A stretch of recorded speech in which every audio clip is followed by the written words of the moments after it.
माताओं ने आरती की। चारों वेद पधारे ब्रह्म आगार से प्रभु की दिव्य स्तुति करके। तो वेद भगवान अपने अपने भवन गए और अवसर पाकर कैलाशपति महादेव आए और भगवान राम के दरबार में कैलाशपति ने गान किया, स्तुति की। जय राम रमणम शरणम भयाकुल पाई।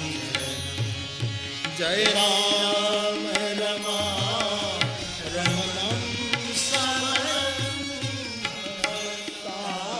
भयाकुल पाई जनम अवधे